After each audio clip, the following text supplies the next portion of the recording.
Harmonious station smelled like a laboratory trying to be a garden. The air carried a clean bite, something like charged metal after a storm, then softened into a bright, manufactured sweetness that reminded Elias Marr of peeled fruit and disinfectant. The scent was supposed to soothe visiting delegations whose bodies interpreted neutral atmosphere as anything from poison to foreplay. Elias privately suspected it was also designed for people like him, junior aides promoted to.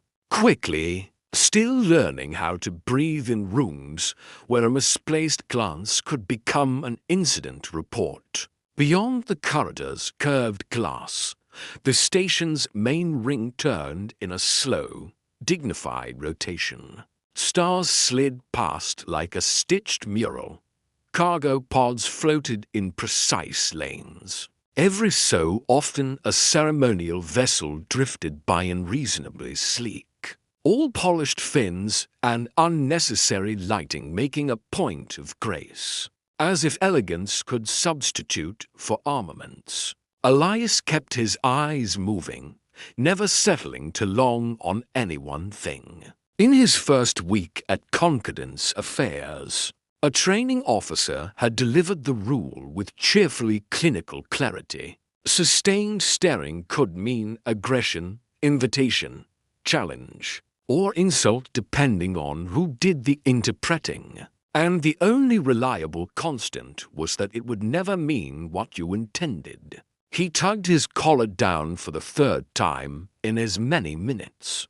The suit was rated cross-biome compatible, which meant it neither shimmered in wavelengths that would trigger territorial reflexes, nor shed fibers deadly to compound lunged guests.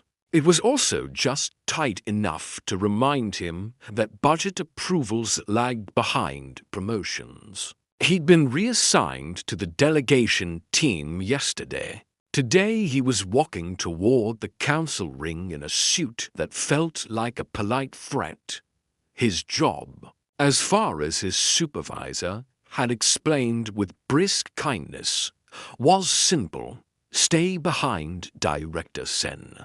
Carry the slate, sit where the floor told him, and above all remain forgettable. No dramatic heroics, no opinions, no becoming a footnote. The council chamber doors recognized their approach and opened with a soft sound like breath. Inside, the room was a perfect circle, deliberately symmetrical, engineered to avoid even the suggestion of favor. No days, no front, no angle that implied superiority. A ring of seating surrounded an empty central well where projections would rise. Treaties, maps, trade lanes, dispute markers, all the arguments rendered as light. Each seat around the circle was different, customized in subtle ways. A platform, with anchoring clamps for a species that disliked chairs. A shallow basin for those who folded rather than sat. A floating cradle for delegates who couldn't bear pressure on their spines. Elias located his own on the slate. Auxiliary position 17. Auxiliary, he thought with relief. That sounded like obscurity with paperwork. A thin line of illumination appeared on the floor and pulsed ahead of him. Elias followed, counting under his breath so his feet stayed obedient. 14, 15, 16, 17. He lowered himself carefully. The chair responded with impeccable manners, its surface warmed by a fraction, the back angle to support his spine, the seat adjusting, so his weight distributed evenly. No squeak. No wobble, no humiliating hiss of unfamiliar mechanism rejecting his species. For one small moment, Elias felt the tiniest, forbidden surge of pride. Then he looked left. What stood beside him was not a chair. It was a throne. It rose, taller than the others, a pale alloy that held light without reflecting it. The surface bore lines of script that seemed to rearrange when he tried to focus, as if the symbols didn't like being examined. The thing radiated absence the way a missing tooth demanded attention. The space around it felt slightly colder, not from temperature, but from meaning. Elias's slate flickered once, as though it wanted to pretend it had never met him, and went blank. A ripple moved around the chamber, an unconscious shiver of diplomats, sensing something out of place. Elias went very still, the way people do when they think stillness might make them invisible. Delegations began to arrive in measured procession. Fabric whispered. Chitin clicked. Personal atmosphere shimmered around those who required different pressures or gases. Translation implants fed neutral tones into the room, sanding down the sharp edges of alien speech into something politely comprehensible. The throne remained empty. Then the Queen entered, and the room rearranged itself without anyone instructing it to. It wasn't official protocol. No one would admit to doing it. But chairs angled by a hair, bodies oriented instinctively, even. The central lighting seemed to discover a slightly kinder gradient. Elias felt the shift in his ribs, as if gravity had decided to pay attention. Queen Aurelia Vey stepped into this circle with the quiet certainty of someone who'd learned not to ask permission to exist. At first glance, she could have passed for human. Pale skin, long light hair pinned with understated precision, a face built for portraits. The illusion broke at the edges. Her ears arched long and elegant, tapering to fine points that marked her as one of the elder blood lineages ancient enough to make treaties feel young. Her expression was composed, regal, and tired in a way Elias recognized from deadline nights, and the kind of responsibility that never slept. She approached the empty throne. Elias's mind produced a frantic list of suggestions, none of them useful. Stand, apologize, faint, take your own life quietly, and spare everyone the paperwork. He began to push up from the chair. A cool hand closed around his, not painful, not gentle, firm in the way of something that did not negotiate. Elias looked up, eyes wide. The Queen didn't look at him.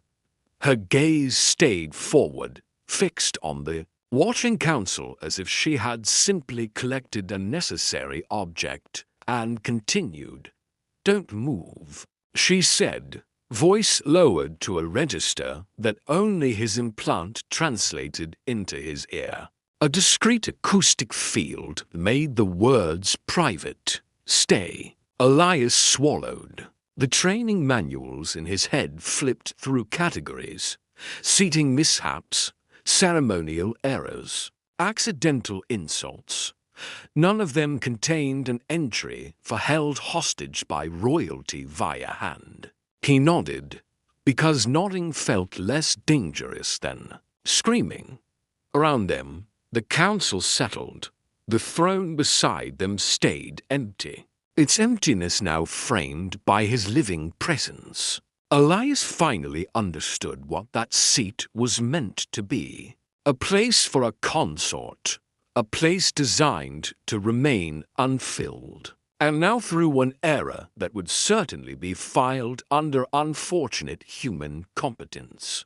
A junior aide was occupying the position adjacent to it, hand clasped in the Queen's grip like a symbol someone had accidentally animated. The session began, voices layered over one another, filtered into neutrality by translation implants. Threats wore pleasant phrasing. Promises arrived sharpened.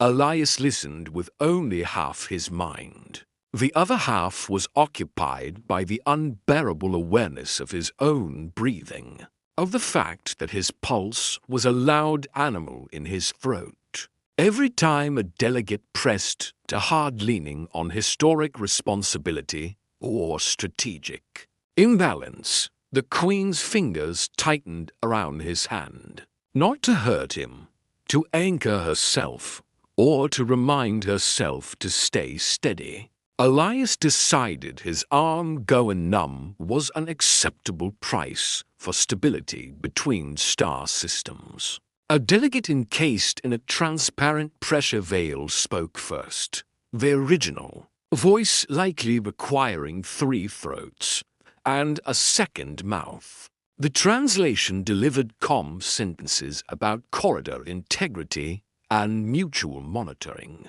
Elias nodded at intervals he hoped were correct. Nodding felt diplomatically versatile. The Queen didn't nod. She listened as if sculpted from stillness. Only her thumb betrayed her pressing once against Elias's knuckle when a phrase landed badly. Minutes stretched, or maybe hours.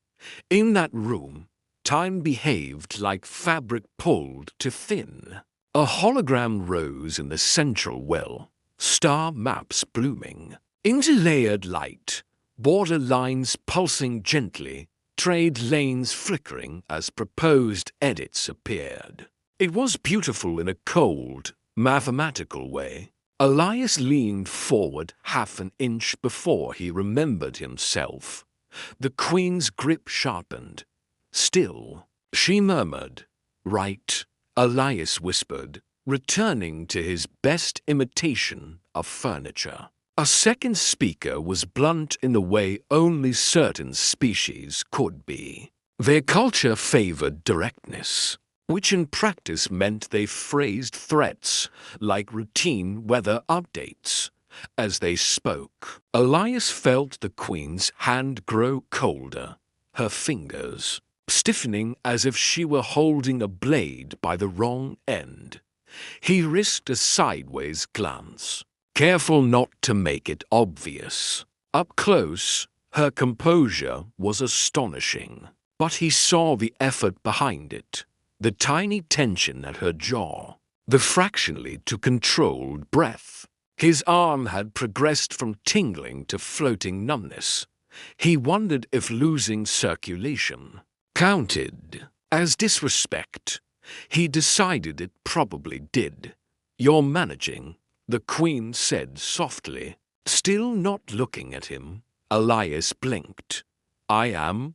You haven't tried to escape, she replied. That puts you ahead of several ambassadors. A laugh jumped out of him before he could contain it. Small, ill-timed, far too human.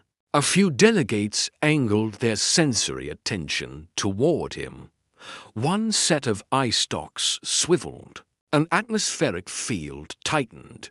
Elias froze, face forward, heart punching his ribs. The Queen pressed her thumb against his hand. A warning and a reassurance in one gesture. The Council's attention drifted away. Satisfied for the moment, Elias exhaled through his nose, terrified and oddly grateful. A procedural pause was announced. No one stood. Station systems adjusted nutrient dispersion so species could absorb sustenance without leaving. Their seats, warmth threaded through Elias's body and engineered. Approximation of lunch. It tasted like something citrus-adjacent and faintly apologetic. During a prolonged debate over definitions what constituted provocation, where patrolled ended and occupation began, the Queen leaned a fraction closer. If you must panic, she said, do it quietly. The chamber reads emotional spikes. "I've worked in administration," Elias murmured. "I can panic internally for hours." That earned him the smallest shift at the corner of her mouth. Not quite a smile, but something that suggested she remembered how to be amused. Then the debate turned darker. A rival faction referenced the late consort, not as history, but as a weapon. They didn't point at the empty throne. They didn't need to. Every syllable bent toward that absence, implying fragility, suggesting that grief had made the queen predictable. Elias felt her grip clamp down hard enough to flash pain. Through his hand, he didn't think. There was no policy for this. There was only the sensation of her control straining and the knowledge sudden and absolute that this moment could break something. So he adjusted his fingers around hers, not pulling away, not flinching, just shifting his hand so his grip supported rather than endured, steadying rather than being held. A human reflex, grounding someone by making contact intentional. The queen's breath changed, one controlled inhale, one deliberate exhale. The tremor in her fingers ceased. She answered the faction with a voice that carried through the chamber like a scalpel. Brief, precise, devastating. She didn't deny loss. She refused to let it be defined as weakness. The room went quiet in the way predators go quiet when a larger predator moves. Hours passed in a blur of clauses and subtle aggression. Elias learned the queen's rhythm, the way her hand tightened when someone tried to corner her into an emotional confession, the way it warmed when she landed a point cleanly.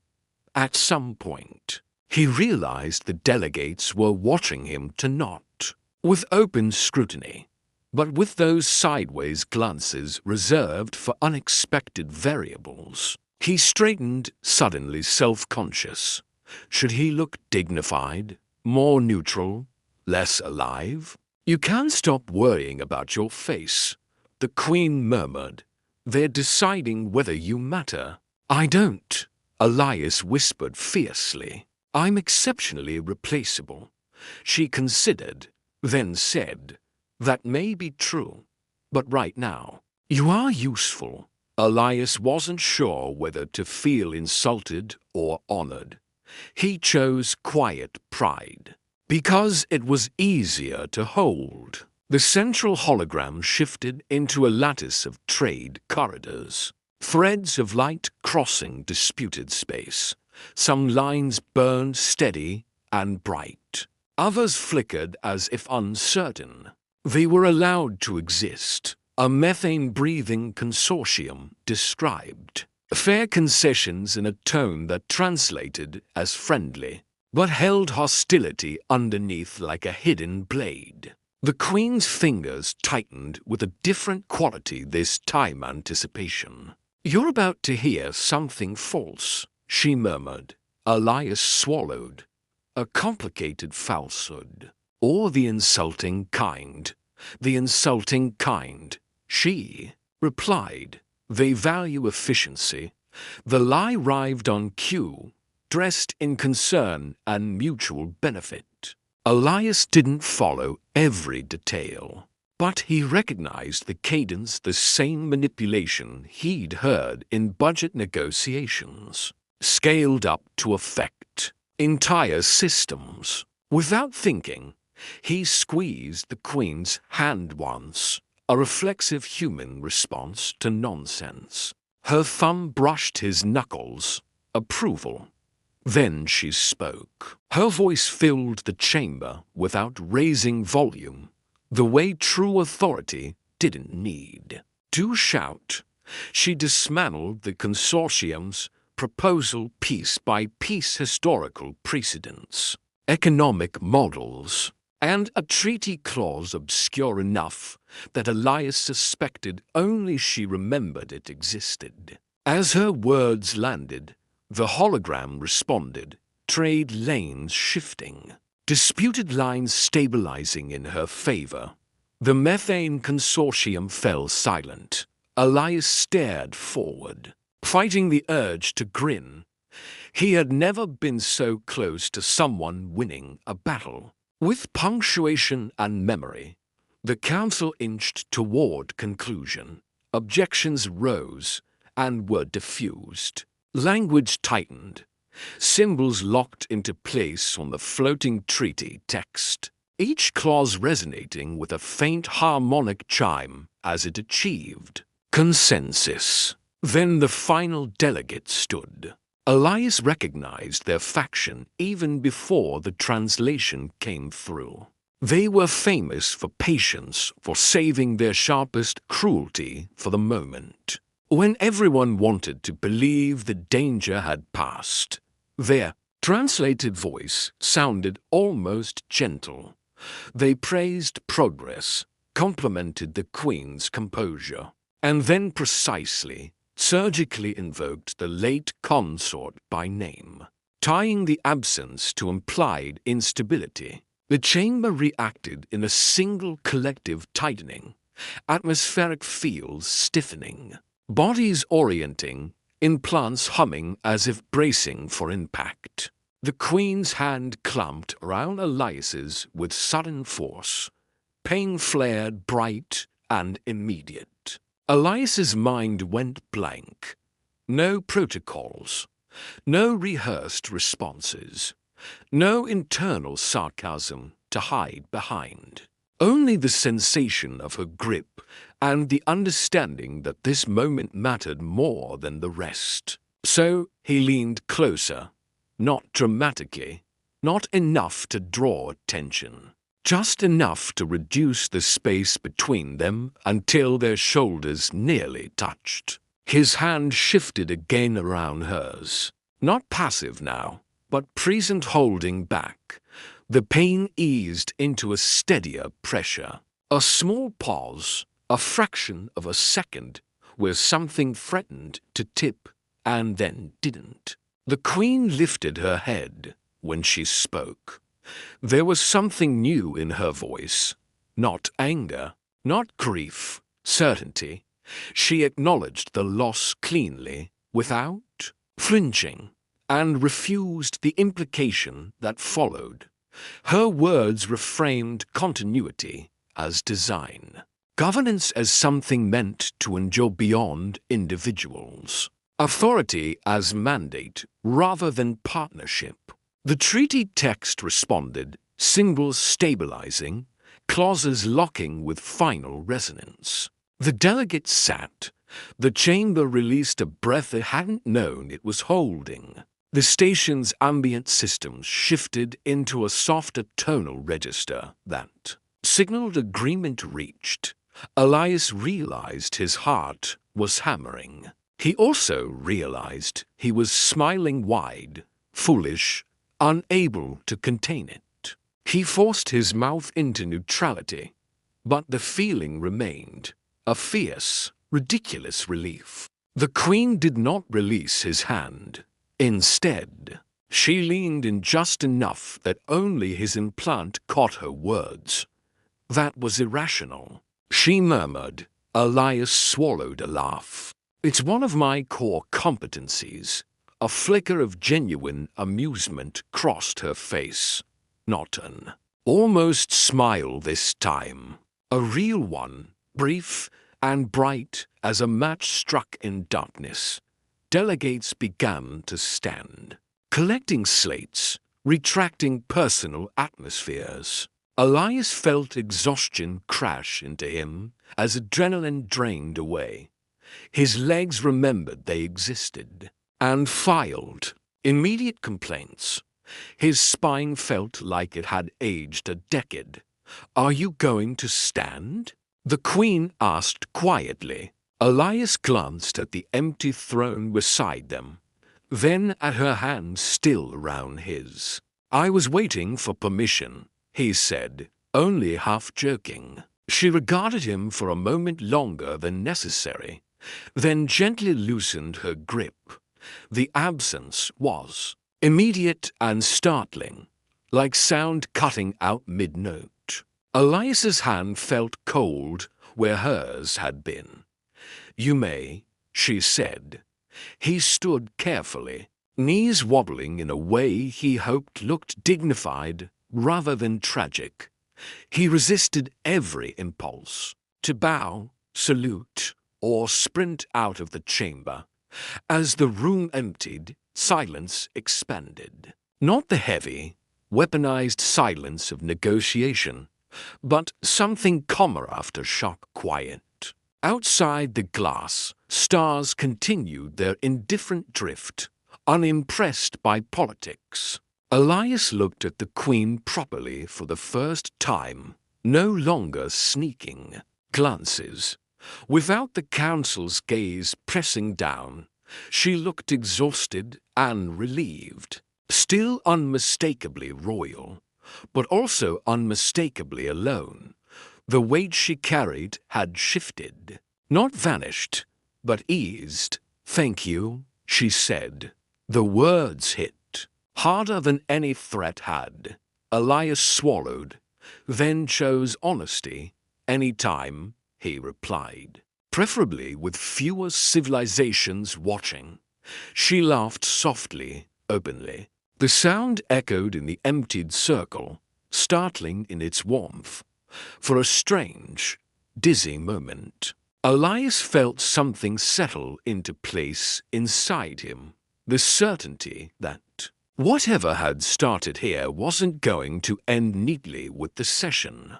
The chamber felt enormous once it belonged to just two people. Without layered voices and shimmering fields, it became a cathedral of glass and light.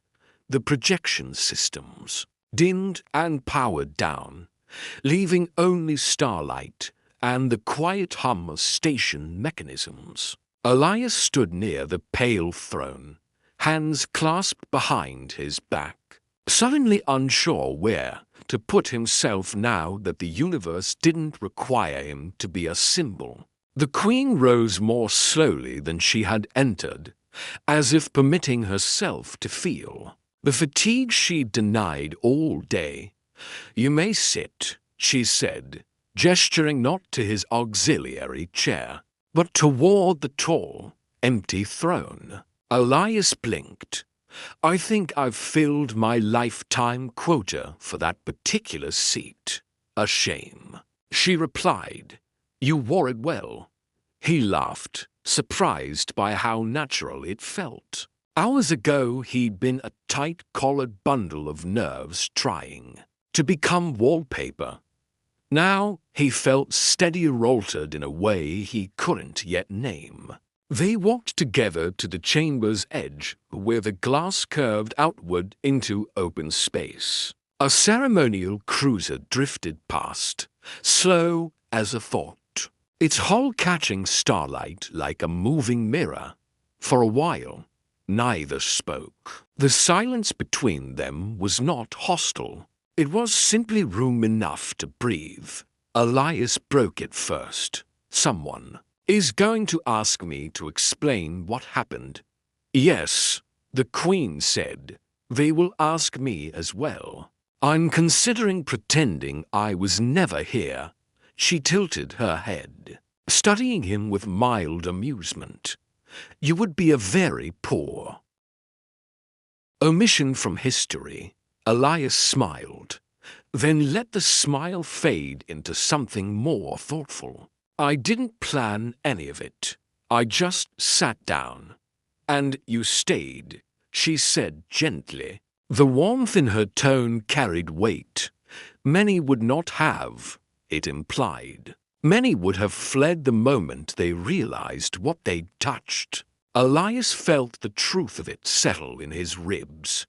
He had stayed, not because of duty alone, and not purely because he was afraid to move.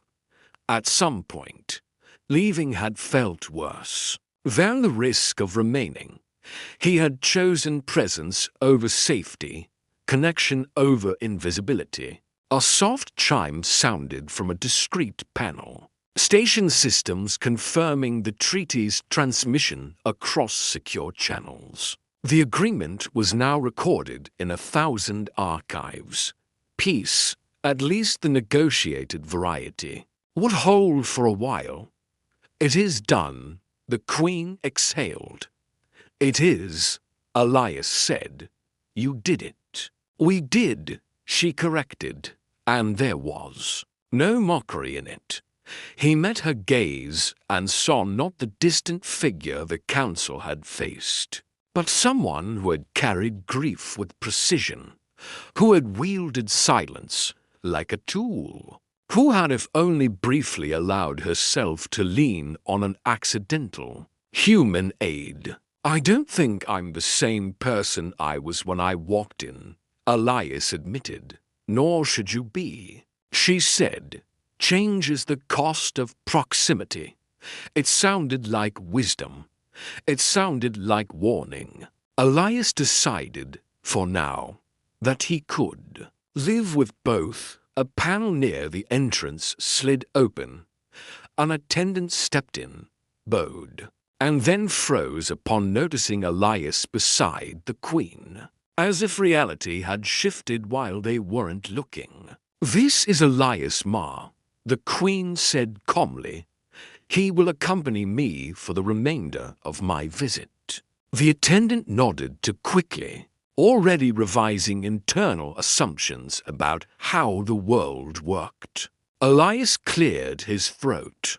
I should tell Director Sen I'm alive, he said. They'll assume I've been abducted. The Queen's lips curved. You have, she replied lightly, politely, as they left the chamber together. Elias glanced once more at the pale throne. It no longer felt like a wound hidden in ceremonial metal. It simply existed, an absence acknowledged rather than denied. The corridor outside was bright and busy, filled with station rhythm, footsteps, hovering carts, drifting voices, the faint engineered citrus that pretended nothing monumental had happened. Elias walked beside the Queen. Their hands were no longer joined, yet he could still feel the echo of that contact in the way his fingers remembered pressure. He had come to Harmonious Station to be unremarkable. He was leaving having been noticed and, more frighteningly, having chosen it.